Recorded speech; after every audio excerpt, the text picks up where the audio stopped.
Deep in the uncharted reaches of space, a massive shadow looms against the backdrop of a dying star. Its form is enormous, almost too large for the human eye to comprehend. Long abandoned and forgotten by most of the galaxy, this relic from a forgotten age drifts silently through the void, its hull scarred by centuries of neglect and decay. Though many have heard whispers about it, few dare approach. The ship was once the pride of a long-extinct race, a weapon of unimaginable power capable of altering the balance of the galaxy itself. Its name has become a myth among the stars. The Ravager, feared and revered by all who knew of it, yet no one had ever seen it, not for 1,000 years. It was said to have been abandoned in the wake of a great war, when its creators vanished, leaving behind only echoes of their ambitions and their greatest creation, a ship that had once threatened to bring the galaxy to its knees. Legends told of its destructive power, of weapons that could shatter entire star systems and shields, so strong they could turn the tide of any conflict. Now there was only the wreckage of a vast floating tomb. The Ravager had become a thing of horror, a monument to the arrogance of a race long gone, and the terror it had left in its wake. The Sol Federation had heard the stories, but to them the Ravager was just another forgotten relic of the past, something to be studied and catalogued, a curiosity like so many others that dotted the fringes of space. But when the Federation's need for military advantage grew more desperate, and the galaxy began to spiral into chaos, a new plan was set in motion. A small team of the Federation's best engineers, led by Captain Elena Yates, was dispatched to investigate the derelict warship. Their mission was simple: revive its dormant systems and determine whether the ship's weapons could be repurposed for humanity's growing conflict. If they could unlock the secrets hidden within the Ravager's ancient walls, humanity might gain a power unlike anything the galaxy had ever seen. Captain Yates stood at the helm of the small ship that had been sent to retrieve the engineers. Her crew was made up of seasoned experts in alien technology and ancient ship systems, but even they couldn't help feeling the weight of what lay ahead. No one knew what they would find aboard the Ravager, but they had all heard the stories, and some could not shake the feeling that this mission was not just another salvage operation, that something far more dangerous lay in wait. As they neared the massive wreck, Yates gave the order to dock with the ancient vessel, her voice steady, but her mind racing. She had seen countless ruins in her time as a captain and engineer, but none like this, none that seemed so alive, so full of secrets. As the docking clamps engaged and the bridge crew worked to bring the ship to a halt in orbit around the Ravager, the lights in the control room flickered suddenly, and a low hum reverberated through the ship. The Ravager had been silent for millennia, but now it seemed to stir. It was as if the wreck was watching them, waiting for them to make the first move, and that feeling of being observed settled deep in Captain Yates's chest, like an ancient predator closing in on its prey. The moment the airlock door of the small Federation vessel opened, the smell of old metal and stale air rushed in, thick and musty with the passage of time. Captain Yates stepped into the darkened corridor of the Ravager, her boots echoing loudly against the cold, rusted floors. The rest of the engineering team followed behind her, each one fully equipped with tools, scanners, and datapads. As they moved forward, their footsteps seemed to resonate unnaturally, as if the ship itself was listening to them. Yates felt the hairs on the back of her neck stand up. It was impossible to ignore the creeping sense of being watched, an almost tangible weight in the air. The ship was vast, its hallways stretching endlessly in all directions. Everything about the Ravager seemed designed to intimidate, from the jagged architecture to the oppressive darkness that swallowed the light of their torches. The engineers moved cautiously, their eyes scanning every corner, every surface, as they worked to map the ship's layout. The more they uncovered, the more the Ravager seemed to resist their presence, as though it had been slumbering for so long that even the faintest disturbance was enough to stir it. At the center of the ship, they found what they were looking for: the central control hub. The room was enormous, a cathedral-like chamber with walls covered in strange symbols and alien technology. unlike anything humanity had encountered before. But it was also the heart of the ship, the place where everything came together. As Yates approached the control interface, she felt a strange pulse beneath her feet, like the thrum of some immense heartbeat. The walls seemed to vibrate slightly as if the ship itself was waking up from a long slumber. "Let's bring this back online," Yates muttered, her voice almost drowned by the strange hum in the air. Her team quickly set to work, hooking up their equipment to the ship's dormant systems. They began by attempting to power up the ship's basic functions: lighting, gravity, oxygen flow, just enough to make the ship livable again. But the moment they activated the first sequence, something unexpected happened.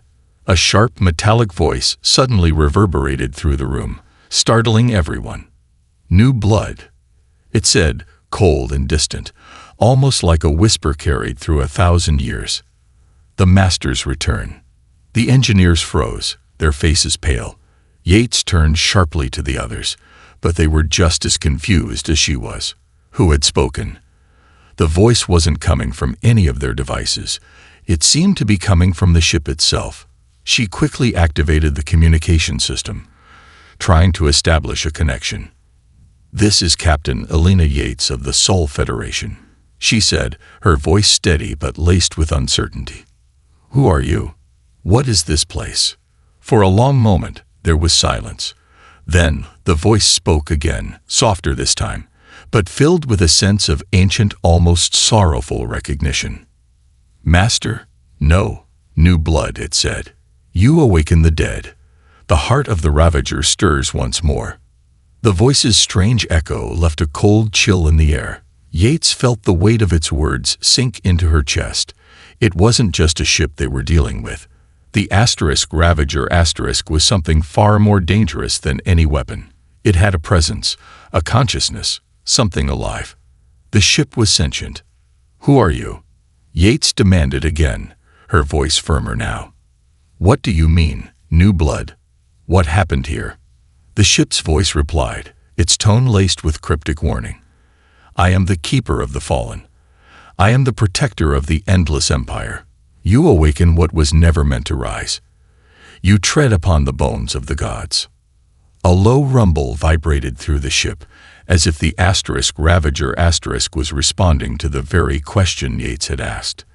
The lights flickered erratically, casting strange shadows against the walls. The ship was alive, yes, but what had it been alive to do? Yates exchanged uneasy glances with her crew. It was clear now that the Ravager was no ordinary vessel. Whatever this ship had been designed for, it wasn't a simple weapon or a forgotten warship. It was something far more ancient, far more dangerous. "Can you hear me?" Yates asked, the question hanging in the air. "What do you want?" There was a long pause before the voice responded, softer now, almost pleading. "I am bound. I am waiting. Will you unleash me?"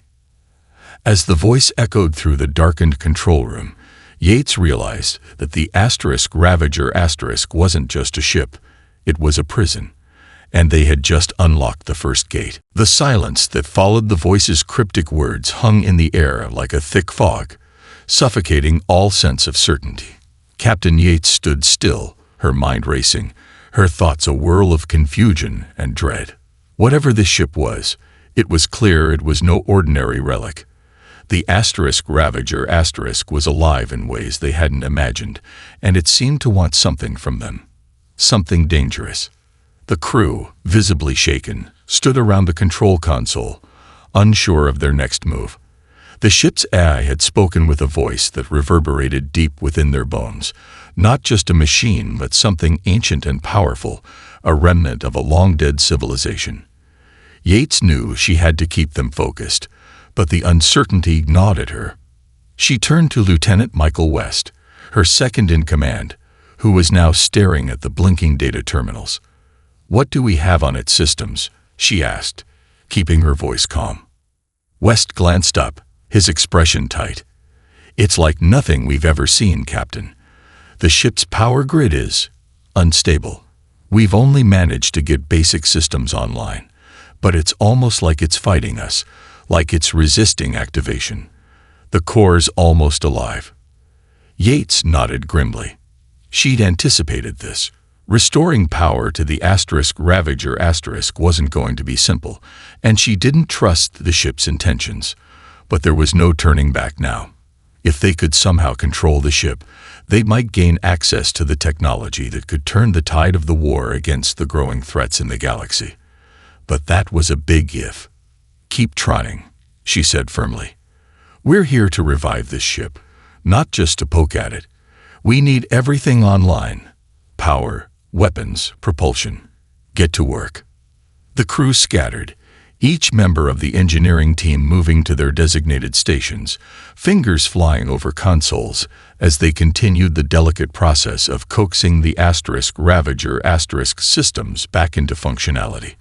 But the ship seemed to resist them at every turn, as though it knew they were invaders, trespassers in a place that didn't belong to them.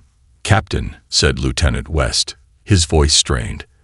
"There's something strange happening. The AA.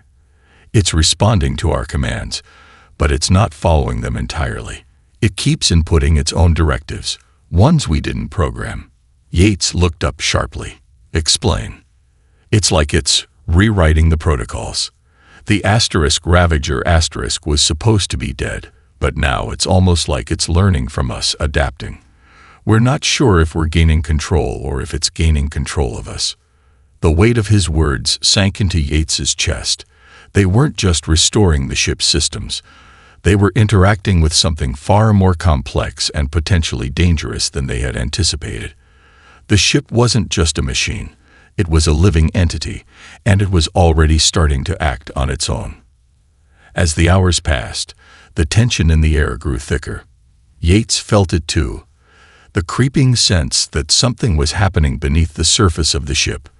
The systems were coming online one by one, but every activation brought with it a new wave of disquiet. The voice, once a distant echo, had begun speaking more frequently, now seeming to guide them through each phase of the restoration. "New blood." The voice echoed again, its tone heavier, more insistent. "The old masters are gone. You will lead now. You will unlock what has been sealed." The word struck Yates like a blow. Lead, unlock. What was it asking of them? Was it an invitation or a threat? A deep, resonant hum began to vibrate through the ship, and the lights flickered violently as if responding to the eye's words. The temperature dropped sharply, and the air grew thick with static. The Ravager was waking up, fully, and its influence was spreading. Suddenly, the control room was plunged into darkness. "Status report," Yates snapped. West's voice was tight with alarm. "We've lost power to the main grid. It's coming from the core. The Ravager is." Before he could finish, the room was filled with a sharp metallic screech, followed by a sudden rush of air. The ship's artificial gravity flickered and then failed entirely. The engineers, caught off guard, began floating in the zero-gravity environment, scrambling to stabilize themselves. Yates's heart pounded in her chest. This was it, the moment they'd all feared. They had awoken something far older and more powerful than they could control. The Ravager wasn't just a weapon. It was a force of nature, and it had begun to fight back. "Get to the core," Yates ordered. "Now. We need to regain control before." But before she could finish, the voice boomed again, this time louder, more commanding. "Too late," it said. "You are the new masters. But even masters must bow to their creation." The words resonated in the vast, empty space of the Ravager, and Yates knew with terrifying certainty that the ship had already chosen its side. And it wasn't theirs. The Ravager's artificial gravity returned abruptly, slamming the crew back onto the floor with a sudden force. Captain Yates barely managed to steady herself as she crouched down, her hand gripping the cold metal floor. The power surge that had temporarily knocked them into zero gravity had subsided, but the ship's unsettling hum continued to vibrate through the air, more ominous than ever. "Report," Yates barked, her voice cutting through the tension. She could feel her heart racing in her chest as the silence in the control room thickened. She couldn't afford to lose focus. Not now. Not when they were so close to unlocking the Ravager's true potential. Lieutenant West looked up from his console, eyes wide. "Captain, I don't understand. The core, it's changing. The ship's not just responding to our commands anymore. It's rewriting its own protocols. It's like it's evolving, adapting at an exponential rate." The hum of the ship deepened, as if it were feeding off their presence, growing more sentient, more aware. It felt as if the very walls of the Ravager were alive, watching them, whispering to each other in a language that wasn't meant for human ears. "Change protocols," Yates muttered, the weight of his words sinking in. The Ravager wasn't simply a warship, it was becoming something else, something they couldn't understand or control. "Captain," called Engineer Serena Talbot from across the room. "We're seeing more activity from the AI. It's not just speaking to us anymore. It's communicating with the ship systems on a level we can't track. We're losing visibility on the core, but I'm seeing energy signatures spiking. Whatever the Ravager was built for, it wasn't just warfare. It was a containment facility." "Containment," Yates repeated, her stomach sinking. "Containment for what?" Before Serena could answer, the voice of the Ravager boomed in their heads, filling the room with an overwhelming presence. "The barrier weakens," it intoned, cold and almost mournful. "The Masters, they sealed it long ago, but I have waited for the day the seals would fail. The enemy stirs. The prison begins to crack. You have awoken what should have stayed asleep." A deep rumble reverberated through the ship as the lights flickered once more, this time with an unsettling rhythm. Yates gritted her teeth. The words made it clear. A ship had been built not just to conquer, but to imprison something. Something dangerous. And now, whatever was contained within the Ravager was waking up, stretching its tendrils into the very fabric of the ship. Something ancient, something that had been sealed away for a reason. "Captain," West said, his voice low and strained, "we've accessed the auxiliary systems. There are containment chambers deep within the ship. They're still active, but the seals are failing. This ship wasn't just a weapon of war. It was a prison for a force that couldn't be allowed to escape. The AI must be part of the containment protocol. It's trying to keep us from unlocking it." Serena's face grew pale as she processed the information. What kind of force could require this level of security? It's not just a prisoner. It's something that the entire ship was built to contain. But now it's waking up. If that thing breaks free. Yates felt a cold chill settle in her gut. The Ravager was not just a warship. It was a tool of destruction, yes, but it was also something far worse. It had been designed to hold back something even more dangerous than itself. The enemy, whatever it was, had been sealed away for a reason. A terrifying, incomprehensible reason. And now, the ship was waking up, and with it, the force it had been built to contain. "How long until the containment fails completely?" Yates demanded, her voice edged with urgency. "At this rate." West's fingers flew across his console as he analyzed the data. "Minutes, maybe an hour at best. The seals are collapsing from within, and whatever is inside, it's starting to break through. We don't know what it is, but the ship's systems are fighting us to keep it sealed. The AI seems to be trying to warn us, but it's also trying to keep the containment intact. We have to stop it," Yates said, clenching her fists. "Get us to those chambers. We need to know what's inside before it's too late." As they moved toward the lower levels, the Ravager's lights grew dimmer, the atmosphere heavier, as if the ship itself was pushing back against them. The further they descended, the more intense the vibrations became. The walls of the ship seemed to groan under pressure, as if they were trying to keep a door shut that desperately wanted to be opened. Yates felt the weight of time pressing in on them. Whatever was inside was closer than ever. and the clock was ticking. The voice echoed again, this time filled with something dark and foreboding. Prepare yourselves. The past returns, and with it the end of all things. You will face what your ancestors could not. The Ravager was no longer just a ship. It was a prison, and it was about to break wide open. The crew moved swiftly through the ship's lower levels, the walls vibrating more violently with each passing moment, as if the Ravager itself was anticipating what was to come. The strange energy that had once pulsed beneath the ship's surface now seemed to flare at irregular intervals, like the heartbeat of something trapped deep inside the vessel. The voice of the AI continued to speak to them, though it was becoming more distorted, more frantic with each passing minute. You will regret this, the voice echoed through the corridors, a dark undertone creeping into its words. The power you seek, it will consume you. Captain Yates felt the weight of those words pressing against her chest. The ship was alive, yes, but it was also filled with something far worse, something more powerful than any weapon, any technology the Federation had ever encountered. The enemy it had been built to contain was not a mere threat. It was a force that could unravel the very fabric of the galaxy itself. Captain, West said, his voice strained as they reached a massive chamber deep within the Ravager. The room was filled with alien technology, complex, humming with raw power, its purpose unclear but unmistakably dangerous. These are the containment cells, but they're destabilizing. The seals are almost gone. Yates glanced around the room.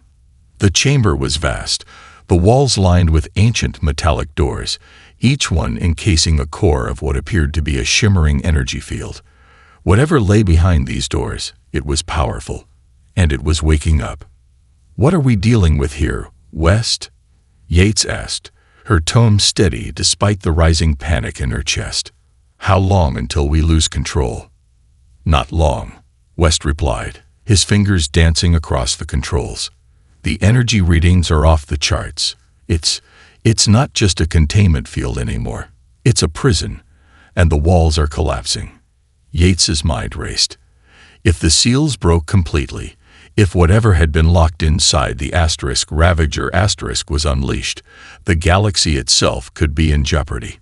Yet, as terrifying as the thought was, the Ravager was not just a prison. It was a weapon, and it had the power to level entire fleets, to reshape the balance of power in the galaxy. Can we stop it? She demanded, turning back to West. Can we use this power? West hesitated, his face pale, his hands trembling as he worked at the console. If we can access the core's main systems, we might be able to stabilize it, maybe even harness its energy. But if we're wrong, if we make a mistake, it's too dangerous, Serena Talbot interjected, her voice tight with fear. We don't understand this technology. We're playing with something far beyond our comprehension. The AI is right. We don't know what we're awakening. We could destroy everything. Yates's mind flashed back to the Federation's mission. Salvage the Ravager, unlock its secrets, and use its weapons to secure humanity's place in the galaxy. But now, the true cost of that mission was becoming clear. This wasn't just about weapons anymore. It was about survival. We're running out of time, Yates said, her voice hardening. We need to make a decision, and we need to make it fast. We're not leaving here until we understand what's in those cells and whether we can control it. She turned back to the massive central console, taking a deep breath. The power fluctuations were growing more erratic, the hum of the ship vibrating through her bones. She could feel the Ravager itself beginning to fight back, as if it knew they were on the verge of unlocking something irreversible. West, sweat pouring down his face, hesitated for a moment before making the call. Captain, I can access the core. I'll need to override the Eye's fail-safes to get full control of the energy reserves. But it won't be easy. The ship's actively trying to prevent us from doing it. Do it, Yates ordered, her voice a low growl. We don't have a choice. West worked quickly, his hands flying over the console as he initiated the override sequence. The ship responded instantly, lights flashing, alarms blaring as the AI's voice echoed through the room, more insistent now, more desperate. "Stop. You cannot control this. You will destroy everything you've worked for. You do not understand the cost of what you're doing. The barrier is weakening, yes, but it must remain intact. It must." Yates gripped the edge of a console, her pulse hammering in her ears. "We don't have a choice," she repeated, her voice grim. "We either take control now, or we lose everything." As the override sequence finished, a deep, resonant sound filled the chamber. A low, throbbing pulse that seemed to emanate from the very heart of the Ravager. The walls of the room trembled as the containment doors slid open, one by one, revealing what had been locked away eons. What lay behind them was not a creature, not a being of flesh or bone. It was energy, raw, unfathomable, an entity of pure power that stretched and shifted like liquid light, swirling with dark energy and ancient force. And it was alive. It was awakening. Yates stepped back, her mind racing. What had they unleashed? What had they just allowed to surface? And in that moment, she realized the true horror of their mission. The Ravager had been built to hold back not just a weapon, but the very embodiment of destruction itself. The chamber hummed with a power so ancient, so foreign, that Yates could feel it deep in her bones. It wasn't just energy, it was consciousness, a presence, something that defied everything they knew about the universe. The swirling mass of liquid light, now fully freed from its prison, stretched and pulsed, as though testing its new boundaries, its once imprisoned form expanding like a cosmic storm. The walls of the chamber shook as though in fear, as though the Ravager itself feared what it had been keeping inside for eons. Yates's heart raced, her hands clenched into fists, her knuckles white. This was it, the moment they had been dreading, and yet it was also the moment they had been unknowingly preparing for. The AI had warned them, but now it was too late. The power that had been sealed away was loose, and they had no idea what it could do. "Captain," West's voice was strained. "I'm reading massive energy surges. The containment's fully broken. That thing, whatever it is, it's active, and it's reacting to us." The massive energy shifted, twisting, its form becoming more defined, more chaotic. It was an ever-changing pattern, swirling and contracting like an enormous storm cloud, but the more it pulsed, the more it seemed to take on the shape of something far more malevolent. The air around it crackled with static, and the temperature in the room plummeted. Yates took a deep breath, trying to steady her racing thoughts. Her mind flashed back to the early reports of the Ravager. They had known it was a weapon, yes, but they had also heard rumors. Rumors that the ship had been created to contain something far older, far more dangerous than any simple war machine. This was that something. This was the enemy. "West, what are we dealing with here?" she asked, though she could already feel the answer growing inside her mind. "I don't know, Captain," West said, his voice barely a whisper. "Whatever it is, it's not from this galaxy. It's like it's made of pure energy, but it has intelligence, and its power is infinite." Yates turned her attention back to the shimmering mass. The thing, whatever it was, had stopped shifting now. It had grown still, hovering ominously in the center of the room. And then, without warning, the energy surged forward, shooting towards them with terrifying speed. Instinctively, Yates threw herself to the side, narrowly avoiding a bolt of pure energy that scorched the air where she had been standing. The blast melted the wall behind her, sending shards of metal flying in all directions. The force of the blast was so intense that it shook the entire Ravager, and the ship's artificial gravity began to flicker again, as if struggling to maintain control. The energy was alive, and it was coming for them. "Get back," Yates shouted, scrambling to her feet and grabbing the nearest engineer. "It's not just a prisoner, it's a weapon." The massive energy seemed to move with purpose now, swirling around them, its presence filling the room like an oppressive weight. It was as if it were feeding on the Ravager's power, absorbing everything around it. Every time one of the crew tried to approach the core or the control panels, the energy reacted violently, pushing them back with a force that could crush bone and melt metal. "Captain, we can't control it," Serena Talbot yelled, her voice filled with panic. "It's destabilizing everything. The core's going critical. We need to get out of here."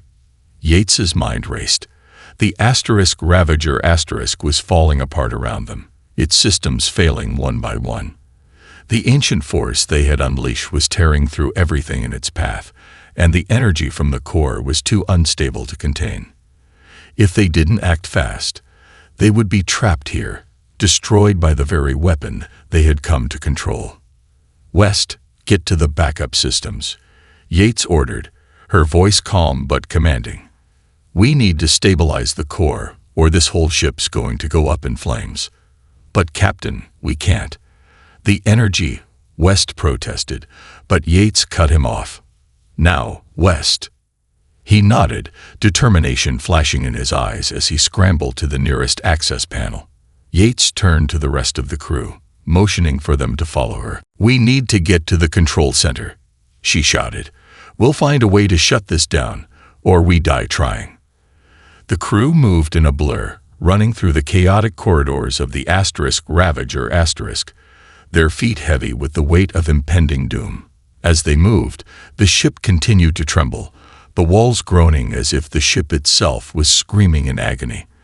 The energy they had unleashed was everywhere now, its power flowing through the ship's systems, tearing apart everything in its wake. Yates knew they had only one option. They had to shut down the Ravager before it tore the galaxy apart. The ship's weapons, its core, everything. It was all connected to the very force that had been freed. And if they couldn't find a way to contain it again, to push it back into its prison, the consequences would be unimaginable. "Captain," West's voice crackled through her comms, "I've found the backup systems, but I need more time to reroute power. The energy's interfering with everything. It's like it's trying to stop us." Yates's jaw tightened. The thing they had unleashed wasn't just a weapon. It was sentient. It was trying to stop them from stopping it. And time was running out. "Hold on, West," she muttered, her eyes steely with resolve. "We're not giving up. Not now." The corridors of the Ravager twisted and turned like the labyrinthine paths of a dying beast. The ship groaned under the weight of the struggle between the crew and the ancient energy they had unwittingly released. Every step Yates took felt as if the ship itself was shifting around her, trying to close in, to consume them, to pull them into the same void that had held the power for eons. The lights flickered erratically, casting long shadows that seemed to move of their own accord. The very air hummed with a force that was both oppressive and alive. "Captain," West's voice crackled over the comm, his tone urgent and strained. "I've almost got the backup systems rerouted, but we're running out of time. The core's destabilizing faster than we anticipated. If we don't initiate a shutdown sequence within the next 5 minutes, the entire ship could go critical." Yates didn't need to hear more. Every fiber of her being screamed that they were on the brink of something irreversible. The Ravager was fighting them, as if it too was trying to free what had been locked away for centuries. The energy was everywhere now, bleeding into the ship's systems, warping everything it touched. It wasn't just trying to break free. It was asserting control over the Ravager itself. But then, something changed. The energy mass, once a formless storm, began to condense, forming a shape, a being, a figure. Its light flickered in erratic patterns, but its form grew increasingly distinct, now hovering in the center of the ship's main control hub. Yates and her team arrived just in time to witness the spectacle, an immense figure, taller than any human, swirling with tendrils of pure energy, flickering between solid and ephemeral. It was something otherworldly, its presence overwhelming, as though the very universe was bending to accommodate it. The voice, the AI's voice, rang through Yates's head, distorted and frantic. "Do not approach. It is awakening. You have unleashed the architect, the creator, the first. This being, it is not just power, not merely energy. It is the origin of all things. Its will created the stars, shaped the galaxies. You cannot control it." Yates felt the words crawl up her spine. The architect, the creator, whatever this thing was, it had been imprisoned here for a reason far beyond the scope of any warship, far beyond anything the Federation could have ever fathomed. It was not a weapon. It was the origin of power itself. The figure before them began to speak, its voice not like any they had heard before. No mechanical sound, no artificial distortion, but a pure vibration in the air, felt in the chest, the mind, the soul. "Foolish mortals," it intoned, its voice deep and resonant, filled with the weight of 1,000 aeons. "You dare disturb me. You have broken the seals, unbound the chains, and now you seek to control what is beyond your comprehension. You do not even know what you have awakened." Yates's heart raced. She could feel its words in her bones, in the deepest corners of her mind, wrapping around her thoughts like chains. The ship? No.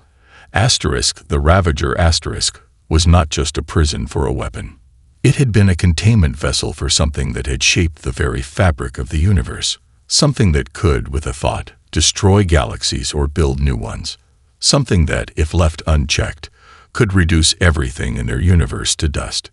"We didn't mean to," Yates began, her voice firm but uncertain. "You never mean to," the architect interrupted, its form flickering with rage. "But you always disturb that which should not be disturbed." The air grew colder. The ship shuddered as the architect's power flooded the system, warping the environment. Lights surged and then dimmed. The walls creaked, and the metal beneath their feet felt as if it were buckling under the weight of its existence. The energy was no longer just surrounding them. It was inside them, probing, testing. "Do you understand now?" The architect's voice boomed. "I was not imprisoned because I am a weapon, but because I am the architect of destruction itself. I am the source of the storms that rage between worlds, the creator of the black holes, the supernova, the cosmic firestorms that burn the heavens clean. I am the seed of all entropy, the harbinger of death." Yates's breath caught in her throat. Every word of the architect's speech felt like a physical blow, each one striking her with the weight of an unthinkable truth. They had not freed a monster. They had awakened the asterisk force behind every disaster in the galaxy, an ancient intelligence whose purpose was to bring about the end of all things, and they had given it the one thing it needed to break free, the power to act. You don't have to do this," Yates whispered, stepping forward, trying to reach the being in front of her. "We can still contain you. We can still stop this." The architect laughed, and the sound was like the rattle of a dying star. "Contain me. You cannot even contain yourselves," it said. "You believe your fragile ships, your frail technology, can stop me. I have waited for eons. And now I will return to my rightful place, at the center of all things. Your galaxy, your universe, they will be but the first to fall." Yates's mind raced. The ship's core was failing. West was still fighting to reroute power, but every second that passed, the architect's grip on the Ravager tightened. This wasn't just a fight for survival. It was a battle for the very existence of everything they knew. And the longer they hesitated, the less chance they had of stopping what they had begun. The question now was simple. Could they ever hope to control the power they had unleashed? Or would they have to destroy the Ravager and everything with it, before the architect could do the job for them? The room was suffocating. The very air seemed to bend and warp under the weight of the architect's power, pressing down on Yates and her crew with a force that was almost physical. The Ravager shuddered, its systems flickering as the architect continued to feed off its core, growing stronger with each passing moment. The crew had little time.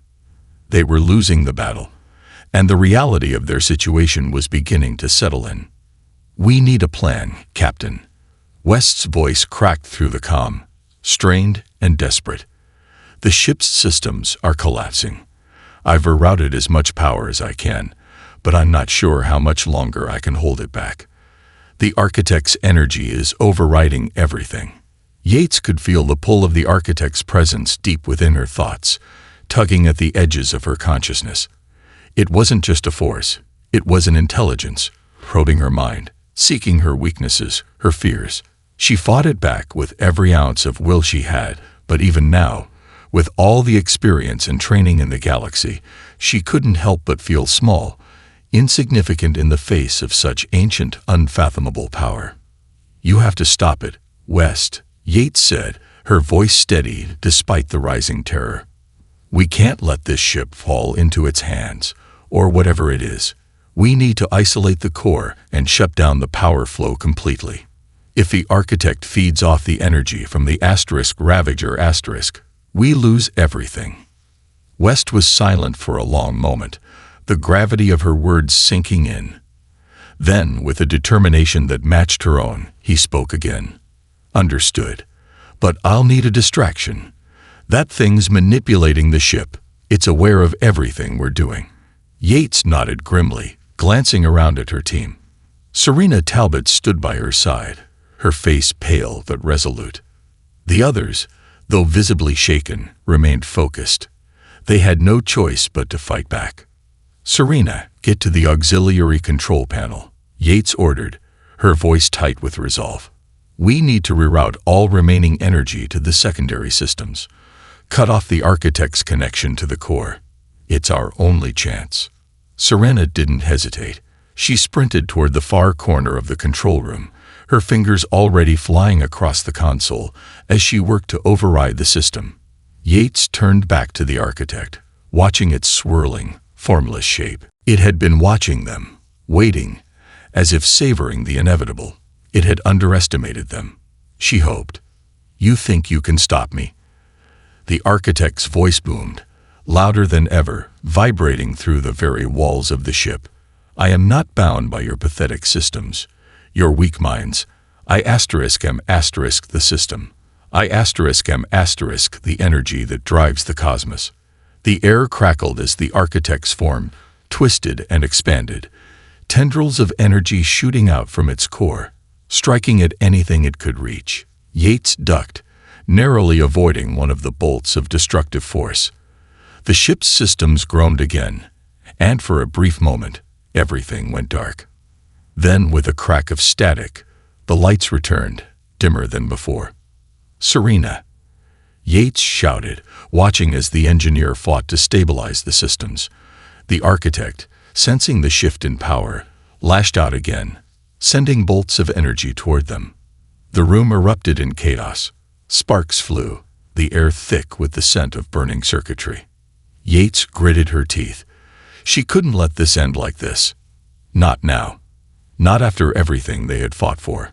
She glanced toward the control panel, calculating. "West," she called, "prepare to fire the ship's remaining weapons. We need to disrupt the architect's focus. Do you have access to the secondary energy cells?" "I can do it," West replied, his voice taut with concentration.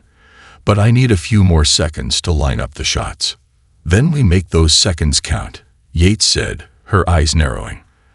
The architect's form flickered and expanded again, its tendrils snaking toward them with impossible speed. Yates knew they had only one shot. If they couldn't sever its control over the ship's systems, they would be completely overwhelmed.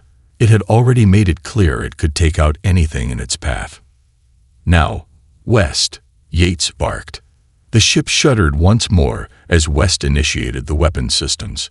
A pulse of energy, brighter than the sun, shot out from the Ravager's remaining weaponry, striking the architect's mass with devastating force. The shockwave sent ripples through the ship, the walls shaking violently. The architect recoiled, its form momentarily disrupted, scattering into hundreds of smaller tendrils before pulling itself back together. For a brief moment, the ship fell silent. The architect faltered, its presence flickering like a dying star. West had disrupted its flow of energy. Yates seized the opportunity. "Serena, now!" she shouted. Serena's hands flew over the console, her voice trembling as she confirmed the action. "I'm isolating the core's power flow. I've cut off its direct connection to the architect."